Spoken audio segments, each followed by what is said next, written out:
হে viewers, চিনামিনি নিপ্পনের নতুন আরেকটি ব্লগে আপনাদের সবাইকে জানাচ্ছি অনেক অনেক প্রীতি আর শুভেচ্ছা। কেমন যাচ্ছে আপনাদের দিনকাল? আমার তো প্রত্যেক দিনই খুব ব্যস্ত যাচ্ছে, ফলস্বরূপ আমি ওইভাবে ভিডিওগুলো আপলোড করতে পারছি না। বাট খুব শীঘ্রই আমাদের দুর্গাপূজা যেহেতু চলে আসছে, আর এই পূজা পার্বণের টাইমে যদি একটু মিষ্টি বানানো না হয় তাহলে যেমন ঘরটা কেমন ফিকা ফিকা লাগে। আপনারা কি বলেন? আমার সাথে কি আপনারাও একমত? তাই সেই কথাই মাথায় রেখে আজ আপনাদের জন্য একটা টিউটোরিয়াল ভিডিও নিয়ে আসলাম, যেটা হচ্ছে কাজু বাদামের বরফি। কিভাবে আপনারা খুব অল্প সময়ে কাজু বাদামের বরফি বানাতে পারবেন সেটারই একটা ছোট্ট আমি কুকিং ভিডিও নিয়ে এসেছি।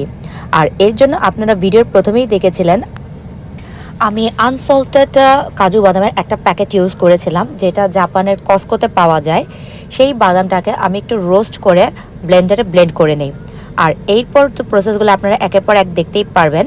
কাজু বরফিকে অনেকে কাজু কাতলি বলে। এটা ইন্ডিয়ার খুবই একটা বিখ্যাত ডেজার্ট বা মিষ্টি রেসিপি, যেটা আমাদের বাড়িতে সবাই খুবই পছন্দ করে।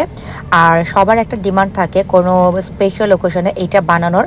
তাই আমি আজকে যেহেতু হাতে সময় ছিল না, খুব অল্প সময় কিভাবে ফটাফট বানানো যায় তাই চেষ্টা করছি।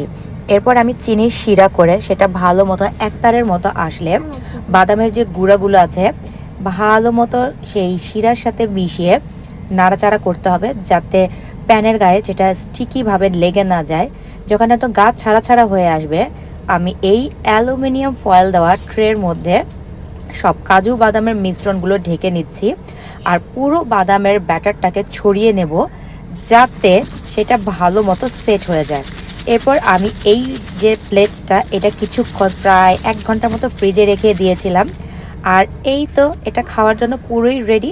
আপনাদের পছন্দের মতো শেপ আর কাট দিয়ে এই বাদামের বরফিটা খেতে পারেন। আর যেটা টেস্ট ছিল অতুলনীয়। আমাকে বরফি কাটতে দেখে আমার মেয়েরও ইচ্ছা হলো সেও বরফি কাটবে। বাচ্চা মানুষ সেভাবে তো কাটতে পারবে না, তাই ওর হাত ধরিয়ে আমি এরকম ছোট ছোট শেপ করে কেটে নিয়েছিলাম। ভিউয়ার্স, আপনারা এখনও যারা আমার চিনামিনি নিপ্পন ইউটিউব চ্যানেলটা সাবস্ক্রাইব করেনি, অবশ্যই সাবস্ক্রাইব করতে ভুলবেন না। নতুন নতুন ভিডিও আপলোড পেতে অবশ্যই সঙ্গে থাকুন চিনামিনি নিপ্পনের পর্দায়। আর এই যে দেখুন, এরকম ছোট ছোট শেপে আমি আমার বরফিগুলোকে সাজিয়ে নিয়েছি। আর বরফি সাজানোর পর আমার মেয়ের ইচ্ছে হলো, যখন আমি এই ছোট্ট লাস্ট ভিডিওটা অ্যাড করব, ও পিয়ানো বাজাবে, তখনই যাতে আমি এই শ্যুটটা করি।